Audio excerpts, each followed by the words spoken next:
Sementara dalam visi misi soal pertahanan, Prabowo menyinggung ada pihak yang asal bicara tanpa data sehingga tidak objektif. Prabowo meyakini dengan pertahanan yang kuat, Indonesia akan dihormati. Menurut Prabowo, tanpa kekuatan militer, sebuah bangsa akan mudah ditindas seperti yang terjadi di Gaza kini. Saudara-saudara sekalian, kita bertekad harus punya pertahanan yang kuat. Mungkin ada yang asal bicara tanpa data, ya kan? Mungkin didorong oleh ambisi yang menggebu-gebu sehingga tidak objektif. Saudara-saudara sekalian, saya sebagai Menteri Pertahanan berpegang kepada doktrin, kepada strategi nasional, dan semuanya adalah atas dasar kepentingan bangsa dan rakyat Indonesia. Dan saya mampu mempertanggungjawabkan, dan saya berkeyakinan hanya dengan pertahanan yang kuat kita akan dihormati, kita akan menjaga kepentingan nasional kita. Kalau kita buka buku ilmu pengetahuan yang paling dasar, kekuatan nasional harus ada kekuatan militer. Tanpa kekuatan militer, sejarah peradaban manusia mengajarkan bahwa bangsa itu akan dilindas seperti di Gaza sekarang ini. Akan diambil kekayaannya, akan diusir dari tanah airnya. Tidak bisa tidak, kita harus kuat. Kita harus kuat. Terima kasih. Calon Presiden nomor urut 3 Ganjar Pranowo menyebutkan pertahanan Indonesia harus masuk pada wilayah 5.0, di mana anggaran Kementerian Pertahanan idealnya 1-2% dari produk domestik bruto atau PDB. Pada wilayah 5.0 dengan teknologi sakti, dengan rudal hipersonik, senjata cyber, sensor kuantum, dan sistem senjata otonom. Dan itu bisa dilakukan kalau anggaran dari Kemenhan itu 1-2% dari PDB. Sehingga MEF kita akan bisa tercapai. Karena ini yang mengerikan, di 2024 saya khawatir ini tidak akan tercapai. Capres nomor urut 1 Anies Baswedan juga menyinggung soal kebobolan yang dialami pemerintah, mulai dari serangan siber, perdagangan orang, narkoba, sampai pencurian ikan dan pasir. Menurut Anies, Kementerian Pertahanan telah gagal mencegah kebobolan itu. Kita menghadapi tantangan yang tidak kecil. Dalam beberapa tahun terakhir ini, lebih dari 160.000 orang meninggal bukan karena serangan militer, tapi karena serangan virus. HP kita, komputer kita diserang oleh cyber attack. Lebih dari 800 juta cyber attack. Perdagangan manusia, perdagangan anak. Bagaimana perempuan, anak-anak menjadi korban, lebih dari 3.000 orang. Dan narkoba menyerbu Indonesia. 4,8 juta orang terpapar narkoba. Keluarga-keluarga kita menderita karena narkoba ini. Dan itu pedih sekali. Itu tingkat keluarga. Pencurian ikan, pencurian pasir, itu menandakan bahwa kita kebobolan. Dan lebih jauh lagi, ironisnya, Kementerian Pertahanan menjadi kementerian yang dibobol oleh hacker di 2023. Calon Presiden nomor urut 2 Prabowo Subianto mengatakan jika dirinya terpilih menjadi presiden, ia akan tetap menjalankan politik luar negeri Indonesia, yaitu bebas aktif. Politik luar negeri kita secara tradisi sejak awal kita merdeka adalah bebas aktif, adalah non-blok, tidak memihak, tidak ikut blok-blok, tidak ikut fakta. Ini akan saya teruskan. Dengan hubungan baik dengan semua kekuatan, kita bisa mengamankan kepentingan nasional kita. Calon Presiden nomor urut 3 Ganjar Pranowo mendorong reformasi kepolisian untuk menyelesaikan masalah terorisme, judi online, pinjaman online, kekerasan seksual, dan perdagangan orang. Ganjar juga mengingatkan polisi harus kembali menunjukkan kesederhanaan dan integritas. Terorisme, narkoba, pinjaman online, judi online, kekerasan seksual, ini perlu mendapatkan perhatian termasuk TPPU. Maka reformasi kepolisian betul-betul harus mengantisipasi ini dengan penguatan cyber system kita, termasuk pengembangan SDM cyber yang kuat. Polisi yang menjadi pengabdi masyarakat betul-betul akan bisa mengayomi. Seperti kemudian pada saat saya bertemu dengan Ibu Mary Hugeng. Bagaimana Ibu Mary menceritakan bahwa polisi kita mengayomi dengan kesungguhan. Polisi kita hidup dengan sangat sederhana dan mereka punya integritas yang tinggi. Sebagai anak. Dalam sesi pendalaman oleh panelis, Capres nomor urut 2 Prabowo Subianto mengatakan harus memperkuat ekonomi dalam negeri sebagai langkah konkret untuk meningkatkan kerjasama negara selatan-selatan. Capres nomor urut 3 Ganjar Pranowo menanggapi strategi penguatan yang bisa dijalankan adalah kerjasama berbasis sumber daya alam. Sementara menurut Capres nomor urut 1 Anies Baswedan, apa yang disampaikan Prabowo belumlah menjawab pertanyaan. Menurut Anies, penguatan kerjasama bisa dengan cara Bung Karno dulu, yakni merangkul semua pihak. Karena itu yang utama adalah kita harus memperkuat ekonomi dalam negeri Indonesia.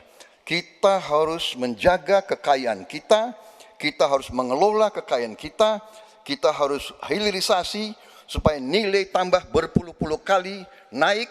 Kita kumpulkan kekuatan aset-aset dan keuangan kita sejahterakan rakyat kita, baru kita akan disegani, kita akan didengar oleh semua negara, terutama negara-negara selatan. Kalaulah kita mau konsentrasi saja untuk bisa menuntaskan kekuatan yang berbasis pada sumber daya alam, ambil satu saja, teknologi baterai. Maka kalaulah kemudian kita akan bekerja sama dengan selatan-selatan, nikel kita miliki. Tapi boksit ya kita bisa share dengan beberapa negara yang lain. Ada juga litium umpama dengan Argentina. Maka kalau kemudian ini kita konsentrasikan penuh, betapa kekuatan ekonomi akan besar, ini menciptakan lapangan kerja. Penjelasan tadi tidak menggambarkan tentang peran Indonesia di selatan-selatan. Itu hanya menggambarkan apa yang disampaikan Pak Prabowo tentang bagaimana kita membangun Indonesia. Dan ketika kita membangun dengan baik tidak otomatis selalu jadi contoh. Yang harus dilakukan adalah seperti yang dilakukan ketika era Bung Karno pada waktu itu, Ali Sastroamidjojo. Apa yang dikerjakan? Merangkul semua. Membawa apa yang menjadi agenda selatan-selatan. Bukan menceritakan agenda kita. Semua orang bisa baca di Google tentang apa yang kita kerjakan. Calon Presiden nomor urut 3 Ganjar Pranowo menegaskan perlu harmonisasi aturan untuk menyelesaikan masalah tumpang tindih kewenangan institusi pertahanan dan keamanan. Namun Presiden juga harus tegas menyelesaikan masalah tumpang tindih tersebut. Menanggapi hal tersebut, calon Presiden nomor urut 1 Anies Baswedan menyebut yang diperlukan adalah memetakan ancaman Indonesia ke depan. Dengan demikian, kewenangan lembaga diatur sesuai ancaman tersebut. Sementara Prabowo Subianto kembali menyebut dirinya sepakat dengan Ganjar Pranowo. Pimpinan tertinggi harus menyelesaikan masalah tumpang tindih kewenangan.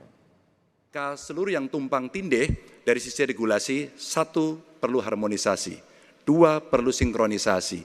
Dan pada tingkat tidak ada keputusan, maka pemimpin tertinggi harus berani mengambil keputusan itu. Sehingga tumpang tindih yang selama ini selalu saja menjadi perdebatan yang tidak ada hentinya, maka diselesaikan di meja presiden. Dan itu saya kira sikap yang paling jelas untuk membereskan persoalan ini. Apapun dalam konteks eksekutif, maka pemimpin tertinggilah yang harus mengambil keputusan. Harus dirumuskan apa tantangan dan ancaman keamanan Indonesia di tahun-tahun ke depan. Dengan itu dirumuskan, maka kita tahu apa ancamannya. Lalu dari situ kemudian kita lihat bagaimana badan-badan yang selama ini ada diatur untuk merespon atas tantangan itu. Kalau kita hanya menata ulang tanpa memikirkan apa ancaman barunya, maka kita tidak lebih dari sekedar menyelesaikan urusan organisasi. Yang sesungguhnya dibutuhkan adalah bagaimana organisasi itu diatur untuk merespon tantangan. Jadi Baik ya, sekali lagi saya harus mengatakan, saya kok banyak sependapat dengan Pak Ganjar.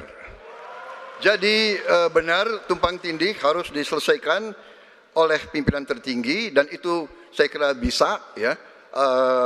Tapi benar, saya juga harus mengatakan kita harus apresiasi prestasi TNI dan prestasi Polri dalam menjaga pertahanan keamanan, dalam mengatasi berbagai peristiwa-peristiwa yang pelik. Harus kita akui, menghadapi terorisme, bom Bali, Peloso, dan sebagainya.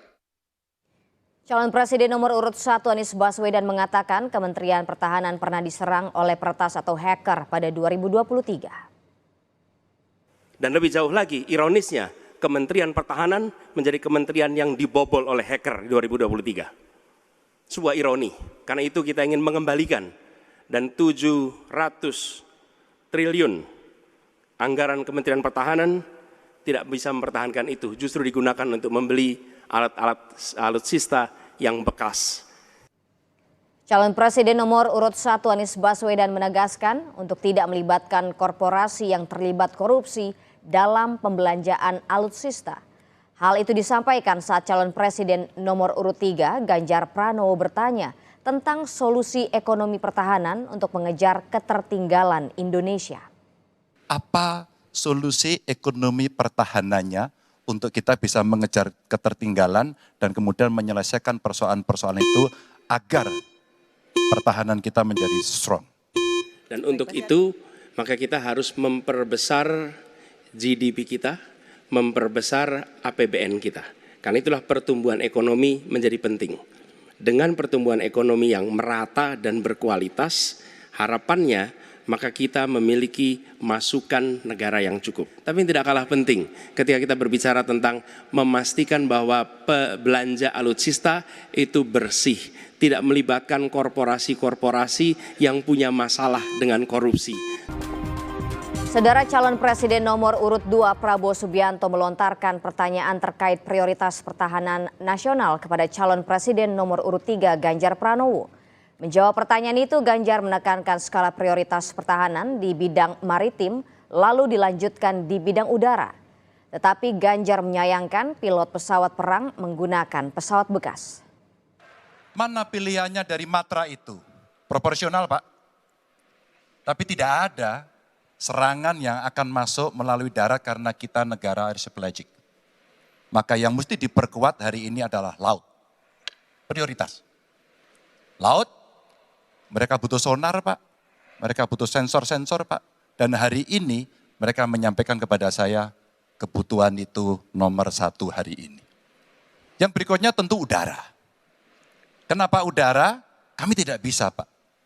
Dan saya senang kalau nanti Bapak dalam forum ini menjelaskan ide Bapak untuk membeli pesawat bekas. Kenapa ini menjadi penting? Kami tidak rela dengan statement Bapak tadi yang saya dukung, Pak. Kasihan prajurit. Pak, kalau pilotnya itu mesti dilatih 3 tahun, pesawatnya bekas, Pak. Dan dia harus datang lagi, pelatihan lagi, Pak. Dengan resiko yang sangat tinggi, tentu itu sangat berbahaya. Prabowo menilai pesawat yang digunakan untuk pertahanan nasional diukur bukan baru atau bekas pesawat, melainkan diukur dari usia pakai pesawat. Data-data yang Bapak ungkapkan masalah pesawat bekas, ya, saya ingatkan Bung Karno waktu menghadapi Irian Barat, seluruh alatnya bekas. Pak Ganjar, Bung Karno, seluruh pesawat terbang, kapal selam, cruiser, destroyer, semuanya bekas. Ya, jadi kita juga masih pakai banyak sampai sekarang pesawat bekas. Jadi banyak data Bapak, mungkin niat Bapak baik, tapi mungkin tim Bapak, staf Bapak itu keliru memberi masukan. Ya. Jadi dalam alat perang, saya katakan, bukan baru dan bekas, tapi usianya. Usianya, kalau pesawat flying hours. Ya.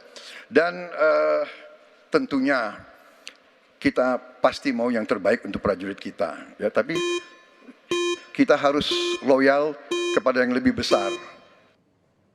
Calon Presiden nomor urut 3 Ganjar Pranowo memberikan skor 5 untuk kinerja Kementerian Pertahanan saat ini saat ditanya oleh calon Presiden nomor urut 1 Anies Baswedan. Namun calon Presiden Anies Baswedan pun juga akhirnya ikut menyebut penilaiannya terhadap kinerja Kementerian Pertahanan. Terkait dengan pertahanan, berapa skor yang Bapak berikan atas kinerja Kementerian Pertahanan yang dipimpin oleh Bapak Prabowo? Silakan Pak Ganjar. Baik, masih ada 5 juga. Saya punya datanya dan kemudian akan saya sampaikan. Maka di meja saya sudah saya siapkan data satu persatu. Ketika kemudian kita ingin membangun sistem pertahanan kita, maka dalam perencanaan kita tidak boleh gonta-ganti. Kita mesti ajak, mesti konsisten.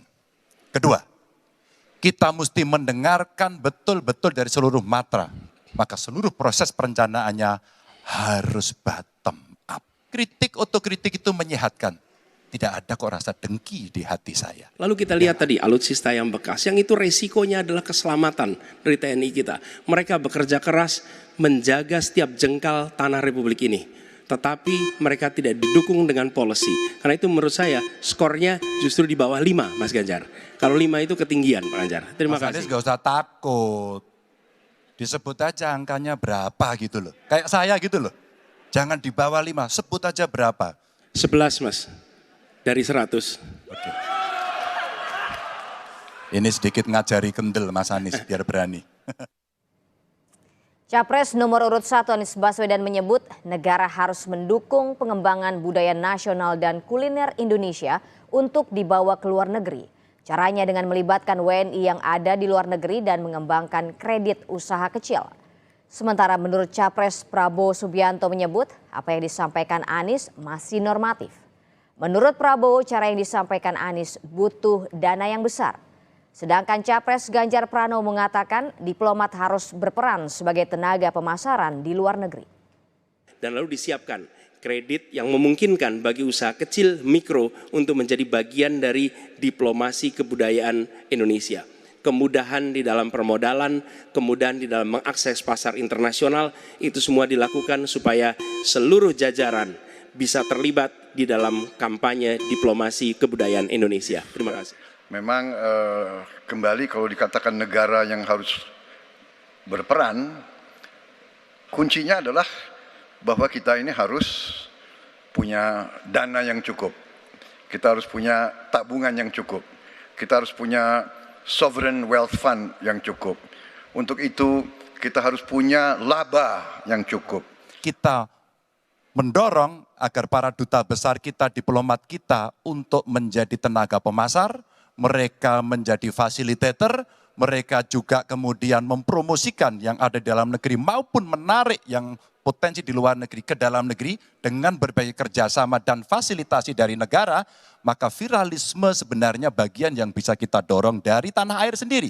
Sebagai Presiden Republik Indonesia, sebagai Panglima Diplomasi, maka setiap kegiatan ke luar negeri adalah bersama dengan delegasi kebudayaan, delegasi seni.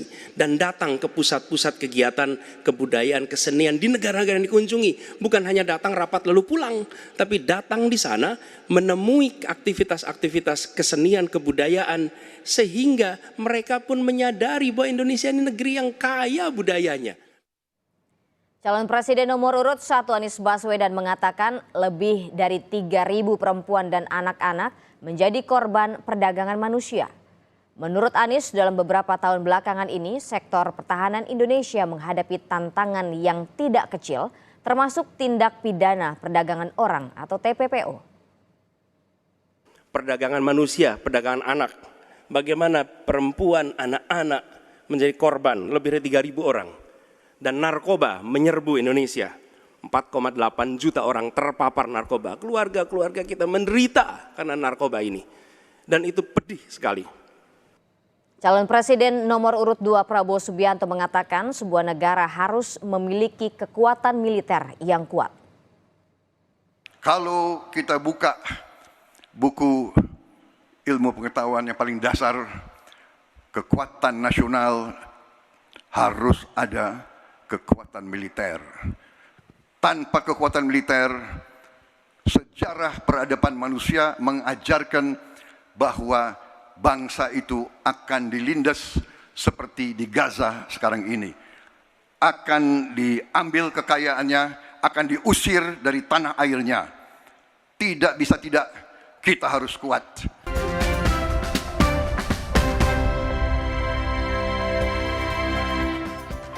Masih dalam pembahasan pasca debat Capres tadi malam soal pertahanan, keamanan, geopolitik dan juga hubungan internasional. Tadi sebelum jeda saya bertanya soal apakah tidak elaboratifnya jawaban-jawaban dari Pak Prabowo Subianto soal beberapa pertanyaan dari kandidat lain, ini karena memang mengenai data pertahanan keamanan negara yang banyak sifatnya rahasia atau classified gitu. Saya akan bertanya ke Mas Umam, apakah keterbatasan itu yang menurut Anda juga dilihat sebagai pola komunikasi yang tidak lancar dari Pak Prabowo?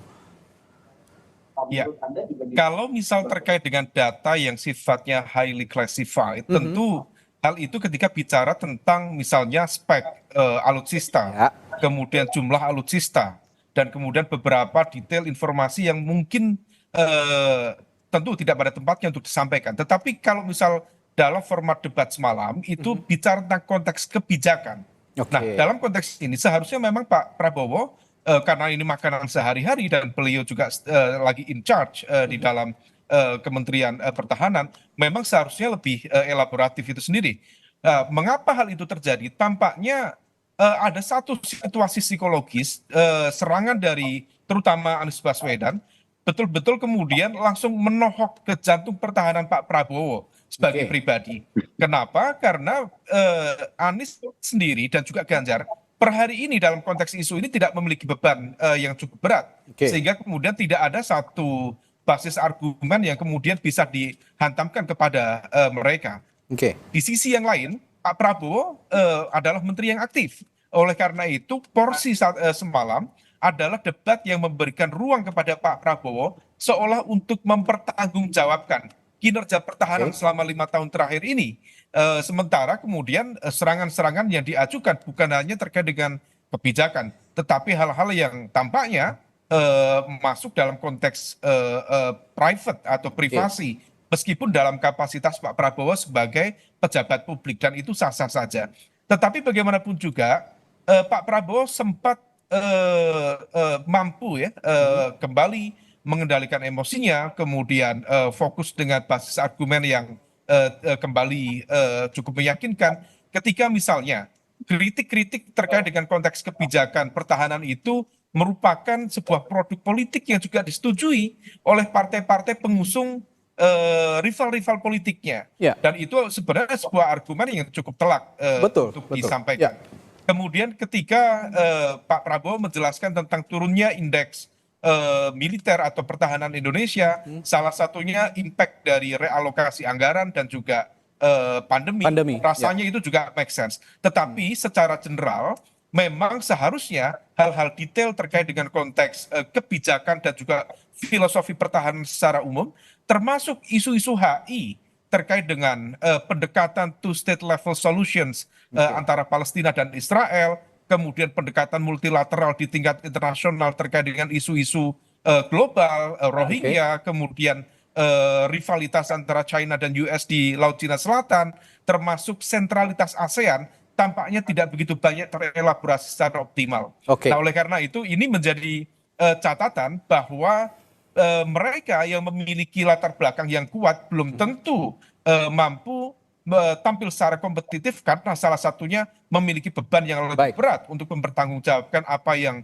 sudah dijalankan selama ini. Sementara lawan bisa menyerang semampu mereka karena memang tidak ada beban dan opsinya adalah mengejar ketertinggalan secara elektabilitas untuk menciptakan poin-poin melalui debat tadi malam. Baik, sepertinya banyak pertanyaan publik juga yang tidak terjawab soal data pertahanan, termasuk tadi seperti Mas Umam ungkapkan soal kebijakan filosofis pertahanan Indonesia. Sepertinya itu masih bisa dipaparkan begitu melalui debat tadi malam, termasuk juga perdebatan atau pertanyaan-pertanyaan soal hubungan internasional dan geopolitik. Bagaimana Anda menjawab ini, Bung Daniel? Jika tadi malam tidak terjawab, mungkin Bung Daniel bisa menjawabnya pagi hari ini. Iya, saya melihat sejak awal ya wajar memang kami dalam posisi diserang karena memang kita adalah dalam konteks dalam tanda kutip adalah petahana dalam pertahanan.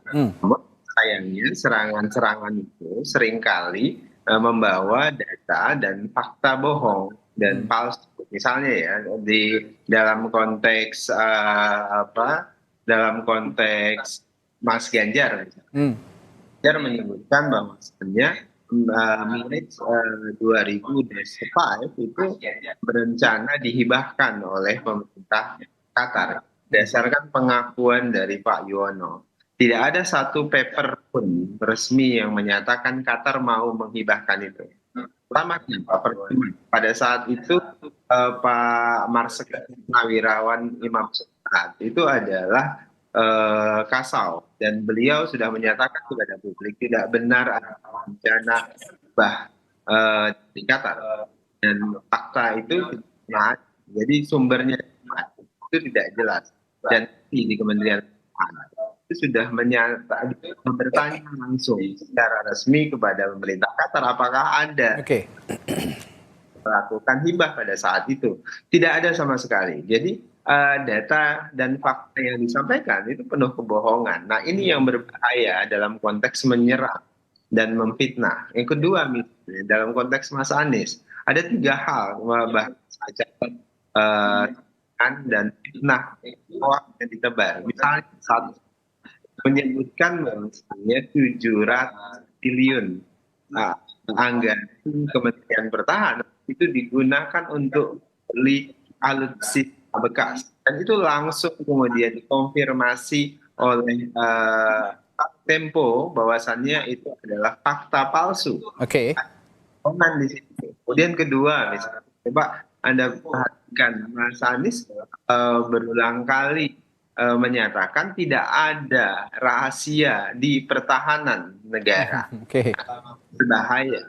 Pernyataan pernyataannya itu punya keinginan untuk menelanjangi kekuatan dan sebagainya. Kenapa? Jadi saya di awal kita sebutkan ada yang rahasia, tentu harus dibuka.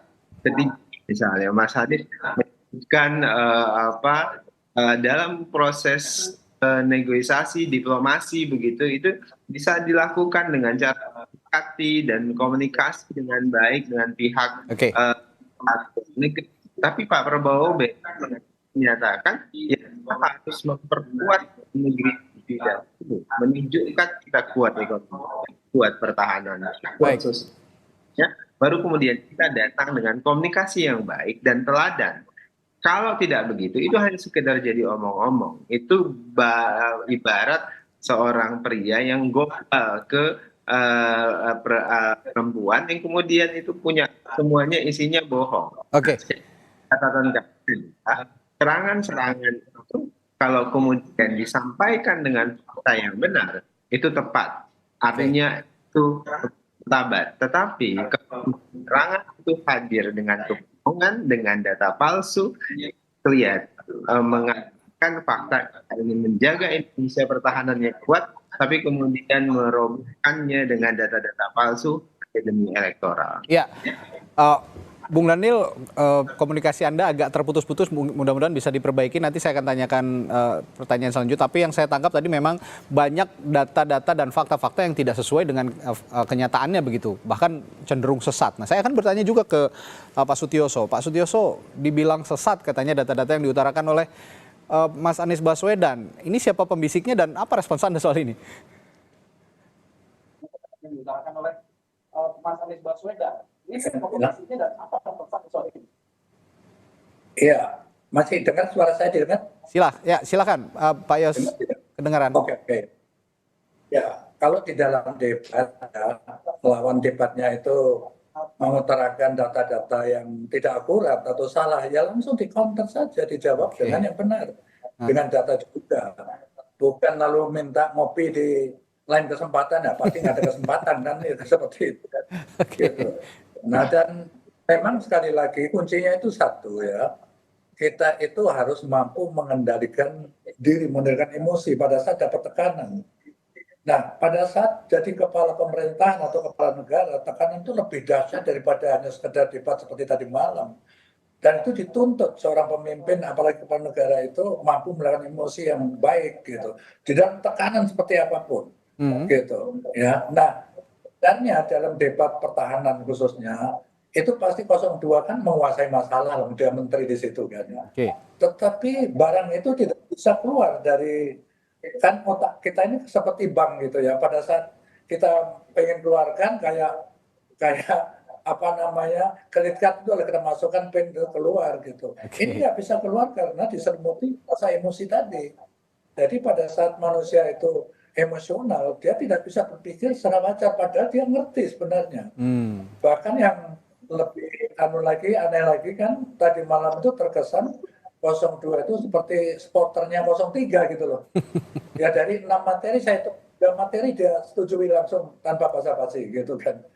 Nah, apakah ini tujuannya aku nggak ngerti kan, apakah untuk nyari teman supaya kamu jangan gebukin saya juga gitu misalnya, kita tidak tahu ya. Nah, masalah sekali lagi alutsista yang bekas ini, barang bekas namanya juga tidak ada standar harganya itu. Ini yang orang menjadi curiga, kenapa barang bekas yang dibeli?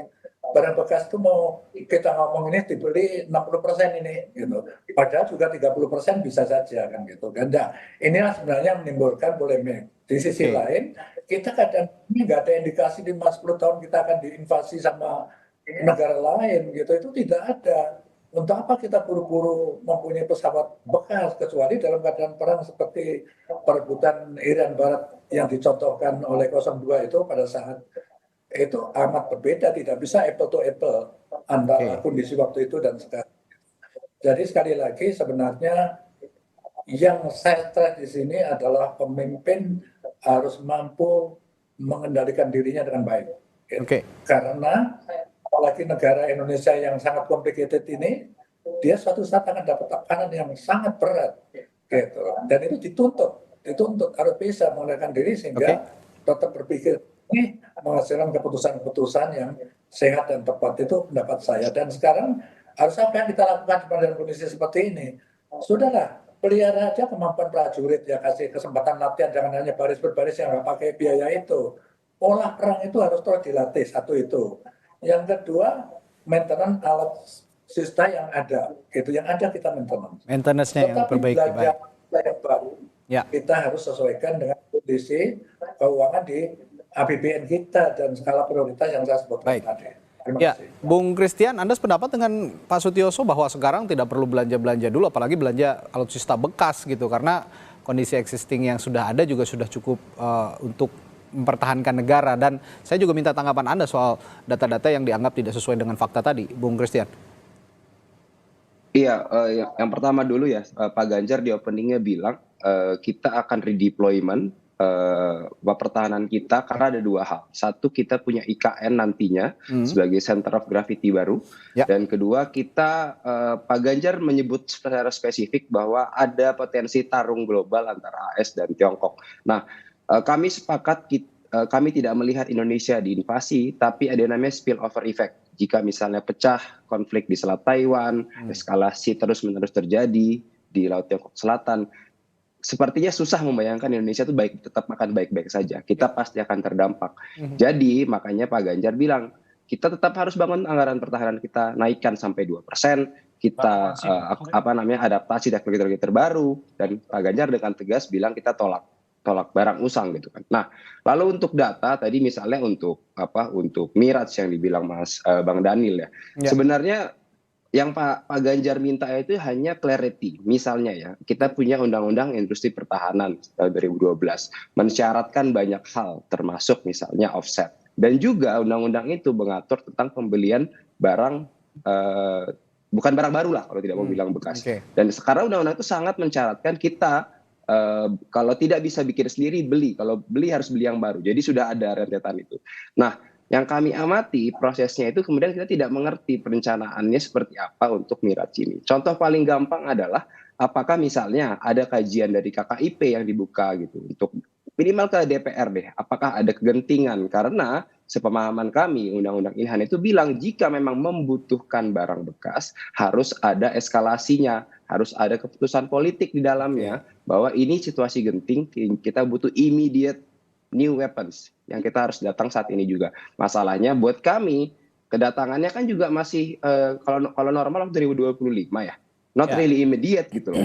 Jadi kemudian eskalasi atau misalnya kegentingan apa yang diatur oleh Undang-Undang Ilhan itu yang terlewati sehingga membutuhkan, dan sudah begitu pula ditunda. Nah, artinya kan apakah hilang situasi gentingnya atau bagaimana? Tapi dalam urusan politik ini kan sebenarnya dalam pembahasan anggaran pertahanan lah, kita ambil contoh begitu, dan juga alokasi yang sudah anggarkan. Ini kan dibahas juga secara politik di DPR begitu. Bersama PDI Perjuangan, partainya pengusung Pak Ganjar juga, bersama juga tadi pengusungnya Pak Anies, ada Partai Nasdem, PKS, dan mostly partai-partai ini tidak bersuara keras atau tidak menentangnya pada saat di DPR. Apa argumentasi Anda soal ini, Bung Christian? Ya, itu kan proses politik di DPR ya. Pasti Pak Prabowo akan menyampaikan datanya. Nah, yang ditekankan oleh Pak Ganjar dan kami inginkan adalah ya kami juga harus tahu gitu loh. Seperti apa sih perencanaannya ketika misalnya yang terbaru lagi deh tentang utang luar negeri gitu. Kami secara sadar kami tidak akan mengkritik itu sebagai sebuah rencana pengadaan alutsista karena kita butuh. Anggaran kita masih kurang. Tapi yang kami bayangkan adalah harusnya dijelaskan. Pak Jokowi sudah punya konsep namanya investasi pertahanan. Kalau misalnya memang ada utang luar negeri ini, seperti apa sih misalnya kita itu digunakan membangun industri dalam negeri? Apakah misalnya itu digunakan untuk membeli misal fighter tertentu? Seperti apa offsetnya kemudian akan diterima oleh sebut saja PT-DI? Atau misalnya kita ingin membangun kalau di Inhan itu ada namanya tier 3, tier 2 Inhannya gitu. Bisa nggak kita misalnya menjadi supplier sesimpel misalnya bautnya aja deh gitu. Hal seperti itu yang kita rasa sebenarnya publik pun merasa oke, utang ini juga matters buat saya gitu karena kemudian ada efeknya juga membangun industri pertahanan, efeknya nanti bisa membangun UMKM yang mensupportnya dan sebagainya. Oke. Ya, saya kembali ke Mas Umam ini di luar soal konten tadi juga ada singgungan dari Pak Sutioso soal anger manajemennya Pak Prabowo yang akhirnya menutupi ketahuannya Pak Prabowo soal industri pertahanan dan pertahanan negara. Sepertinya harusnya Pak Prabowo bisa menjawab itu dengan baik, tapi karena ada sisi emosi yang tidak bisa dihindari begitu sehingga itu tidak bisa terungkap. Apa yang Anda lihat dari fenomena ini, Mas Umam? Iya, sebenarnya respon itu cukup manusiawi ya. Karena bagaimanapun juga kalau misal kita cermati poin-poin serangan yang disampaikan oleh Mas Anies, itu bukan hanya terkait dengan konteks kebijakan pertahanan, tetapi juga menyangkut hal yang sifatnya cukup personal. Dan apalagi di debat yang agak tengah, itu bicara tentang sesuatu yang lebih private lagi. Sehingga kemudian Pak Prabowo tampil begitu emosional dengan mengatakan bahwa tidak pantas seorang profesor mengatakan seperti itu, menghasut dan lain sebagainya. Tetapi diakui atau tidak, ya ini bagian dari sebuah strategi komunikasi di dalam panggung perdebatan. Maka kemudian tampaknya kubu 01 mencoba betul untuk bagaimana memantik ego dari Pak Prabowo sehingga kemudian ketika ego personal Pak Prabowo tersentuh, terpantik, tercungkil, maka kemudian beliau sudah tidak fokus lagi pada konteks narasi tentang kebijakan, termasuk juga bagaimana membayangkan atau menjelaskan tentang masa depan pertahanan yang ideal seperti apa. Tetapi sayangnya juga beberapa poin yang barangkali juga tidak begitu optimal, kurang terelaborasi, termasuk oleh capres-capres lain. Ini bicara tentang pertahanan, bicara tentang keamanan, tetapi Papua sama sekali tidak disinggung dalam konteks perdebatan itu. Sementara dalam konteks tantangan internal di Indonesia, termasuk dalam konteks apakah ini ranah pertahanan ataukah keamanan yang dianggap tumpang tindih, itu pun juga tidak banyak terelaborasi. Dan itu adalah titik sensitif yang sangat krusial. Nah, oleh karena itu ke depan pesan yang barangkali cukup meaningful untuk semua pihak, termasuk khususnya untuk Pak Prabowo, anger management betul-betul harus dijaga betul, bagaimana kemudian merespon kritikan, serangan secara lebih terakur, lebih terukur, sehingga kemudian tidak begitu terjebak dalam pertarungan emosi. Nah, kalau misal kemudian sudah terjebak di situ, saya pikir ada banyak poin yang seharusnya bisa diraih, tetapi kemudian tidak bisa dioptimalkan, dan justru memberi ruang bagi rival untuk mencuri poin dalam perdebatan seperti tadi malam. Baik, saya kasih kesempatan terakhir singkat Bung Dhanil untuk merespons. Tadi ada saran juga dari Mas Umam untuk lebih bisa mengelola anger management begitu kira-kira dalam debat-debat selanjutnya. Bagaimana pandangan Anda soal ini? Terakhir Bung Dhanil singkat. Tadi saya sebutkan Pak Prabowo itu otentik gitu ya. apa adanya. Kalau ketika harus marah ya harus marah. Kemudian beliau bisa berpura-pura, apalagi menunjukkan wajah kepalsuan. Itu Pak Prabowo. Itu kemudian kedua, tadi saya mau melanjutkan apa yang dijelaskan oleh Guntur. Nah, inilah yang saya sebut dengan dramaturgi kemunafikan itu. Jadi semua hal itu sebenarnya sudah dipahami dan dijelaskan di banyak forum, termasuk di DPR.